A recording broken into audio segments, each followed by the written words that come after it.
देखने की प्रयास करें और बहुत आसानी से ये सवाल को मैं बहुत अच्छे ढंग से बताऊंगा, है ना, और आप समझ भी जाएंगे, है ना। तो इसीलिए आइए समझने का प्रयास करते हैं। सबसे पहले ये सवाल को रीड कर लें। कहता आपको याद होगा कि पाई को एक वृत्त की परिधि मान लीजिए और व्यास डी को मान लीजिए के अनुपात से परिभाषित किया जाता है, अर्थात पाई बराबर सी बटे डी है। यह इस तथ्य का अंतर विरोध करता हुआ प्रतीत होता है कि पाई एक अपरिमेय संख्या है। हाँ, अपरिमेय संख्या है। इस अंतर विरोध का निराकरण आप कैसे करेंगे? चलो ध्यान से देखने का प्रयास करेंगे, बहुत टकटकी लगा के देखने का प्रयास करेंगे सारे बच्चे। देखो सुनो, ध्यान से देख रहे हो क्या? ये सवाल काफी आपके समझ को विकसित करने के लिए काफी इंपॉर्टेंट है। मैं बार बार कह रहा हूं कि ये सवाल पूछा नहीं जाएगा, लेकिन माइंड को विकसित करने के लिए बहुत ही रोचक सवाल है। चलो देखो, देखने का प्रयास। सुनो, हम जानते हैं कि पाई बराबर जो होता है, ध्यान से देखेंगे सारे बच्चे, पाई बराबर क्या होता है? परिधि बटे व्यास होता है। इसको हम लोग कहते हैं, गोल चक्का को परिधि कहते हैं। क्या कहते हैं? आइए, दोनों तरफ परिधि को जो टच करे, केंद्र से जाए, उसको हम लोग व्यास कहते हैं। कोई दिक्कत? ये तुम्हारा है परिधि, ये आपका है व्यास। क्या है? व्यास। इस दोनों के अनुपात को हम लोग पाई कहते हैं। क्या कहते हैं? पाई कहते हैं। अब जरा सा देखो, तो पाई बराबर आपका है परिधि, परिधि यानी सी बटे व्यास, व्यास है ना, व्यास यानी डी। ध्यान से समझने का प्रयास करेंगे सारे बच्चे। अब डी, तो आप जानते हो कि पाई क्या है? एक अप्रमेय संख्या है। पाई क्या है? शुरू से पढ़ते आ रहे हैं, पाई क्या है? अप्रमेय संख्या। लेकिन यहाँ पाई अप्रमेय संख्या है, लेकिन सी बटे डी ये क्या है? ये आपको दिख रहा है किसके रूप में? हम पढ़े हैं कि पी बटे क्यू, ये जब होता है तो वो प्रमेय होता है ना। तो अब जरा सा देखो, ये अप्रमेय है और ये प्रमेय की तरह दिख रहा है, प्रमेय की तरह दिख रहा है। तो कभी भी देखो, यहाँ तो अंतर विरोध हो रहा है। यहाँ क्या हो रहा है? मतलब एक परिमेय एक परिमेय एक अप्रमेय के बराबर दिख रहा है, तो यहाँ अंतर विरोध हो रहा है ना, क्योंकि परिमेय जो होता है अप्रमेय के बराबर नहीं होता है ना, नहीं होना चाहिए। लेकिन ये प्रमेय तरह दिख रहा है ना। क्लियरली हम प्रमेय नहीं कह सकते हैं इसको, क्योंकि डी का मान और सी का मान कुछ और भी हो सकता है ना। अगर सी हो गया परिमेय और डी का मान अगर अप्रमेय हो गया तो फिर अप्रमेय हो जाएगा, है ना। इसलिए, लेकिन दिख रहा है ये प्रमेय की तरह। किसके तरह? परिमेय की तरह दिख रहा है। तब जब परिमेय के दिख रहा है, तो अभी तो तुम्हें अंतर विरोध दिख रहा है। क्या दिख रहा है? अंतर विरोध, क्योंकि अप्रमेय प्रमेय के बराबर नहीं होता है। लेकिन ये भी अप्रमेय है। अब ये कैसे अप्रमेय है, इस चीजों को समझने का प्रयास करो। अब देखो, ये क्या है? परिधि। ये क्या है? परिधि है। अब परिधि है नूनू बाबू, जरा सा समझने का प्रयास करो। तब परिधि, अभी परिधि को ये गोल चक्का है, तो इसको अगर हम नापना ऐसे करके चाहे, ऐसे करके नापना चाहे, तो इसको हम शुद्ध नहीं नाप सकते। नाप सकते हैं क्या? ये ऐसे करके नापेंगे, इतना दूर नापेंगे ऐसे करके, तो फिर ये गोल घूर जा रहा है। फिर ऐसे करके नापेंगे, फिर ऐसे करके नापेंगे, तो इसको हम तोड़ के ऐसे करके नापेंगे और गोलाकार पथ को नापेंगे, तो बहुत का अंतर हो जाएगा, है ना। बहुत का क्या हो जाएगा? अंतर हो जाएगा। इसका मतलब है ये परिधि का मान जो है, परिधि का मान ये सन्निकट मान आएगा। क्या नहीं आएगा? मतलब दशमलव में आएगा। क्या नहीं आएगा? इसमें आएगा सन्निकट वैल्यू आएगा। मतलब कि ये सन्निकट हो जाएगा, है ना।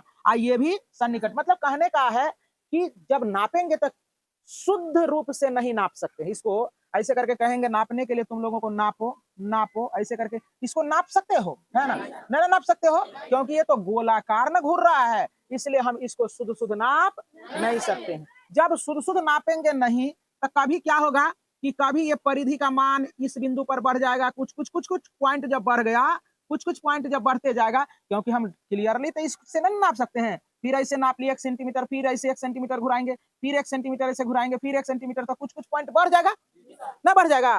तो ये भी क्या हो जाएगा? परिधि का भी मान दशमलव में बहुत सारे आएगा ना, आ जाएगा। और व्यास भी, कभी व्यास जो अभी एक्यूरेट वैल्यू है, व्यास का एक्यूरेट वैल्यू है ना, ऐसे करके, है ना। तो ये भी व्यास क्या होगा कि कुछ कुछ बढ़ने लगेगा, है ना बढ़ने लगेगा। तो ये बढ़ने लगेगा तो दोनों का मान जो है ना ये एक्यूरेट नहीं आएगा, परिधि भी एक्यूरेट नहीं आएगा और तुम्हारा व्यास भी एक्यूरेट नहीं आएगा। तो दोनों जो है ना सन्निकट वैल्यू आएगा, है ना। तो ये क्या हो जाएगा, ये देखो कहने का मतलब पाई बराबर सी के जगह पर पहली बार नापे, है ना। देखो जरा सा, पहली बार नापे तो ये 1 कुछ कुछ आया, फिर दूसरी बार मापे कुछ कुछ कुछ कुछ आएगा, फिर तीसरी बार में कुछ कुछ मापे और डी का भी मान कुछ कुछ कुछ आएगा, है ना, दशमलव में आएगा, है ना। तो दशमलव में आ जाएगा तो ये क्लियर वैल्यू तो नहीं ना आएगा। तो इसका मतलब है कि ये भी क्या हो जाएगा, अप्रमेय संख्या हो जाएगा। क्या हो जाएगा, क्या हो जाएगा नूनू रे, क्या हो जाएगा, क्या हो जाएगा, अप्रमेय। ये भी अप्रमेय और ये भी अप्रमेय हो जाएगा। इसीलिए तो इसको हम लोग क्या कह देंगे, ये क्या है, क्लियर मान नहीं है, इसलिए यह अंतर विरोध नहीं करता। चलो तो चलिए देखने का प्रयास करें।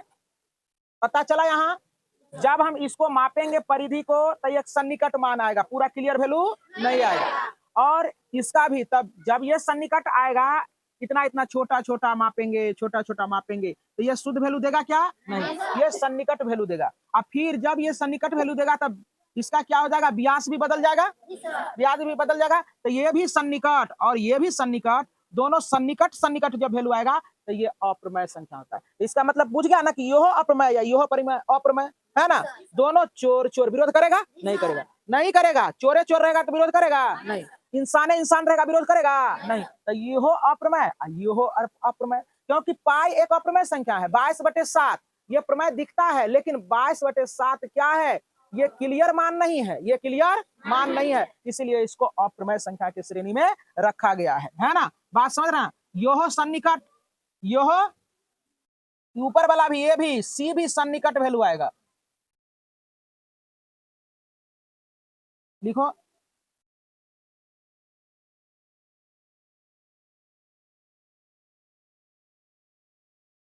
ये सवाल बहुत ही आसान है, लेकिन ये समझ पर विकसित है। लिख लिया, लिखो। अब देखो इसमें लिखेंगे क्या, देखो जरा सा, लिखेंगे उपर्युक्त, उपर्युक्त प्रश्न, उपर्युक्त प्रश्न का कोई अंतर विरोध नहीं होता है। प्रश्न का कोई विरोध नहीं होता है, होता है,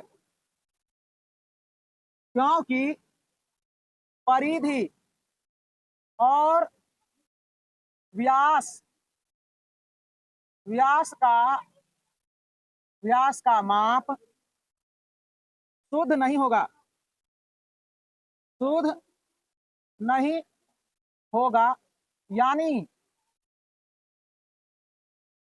सन्निकट क्या आएगा, सन्निकट मान होगा।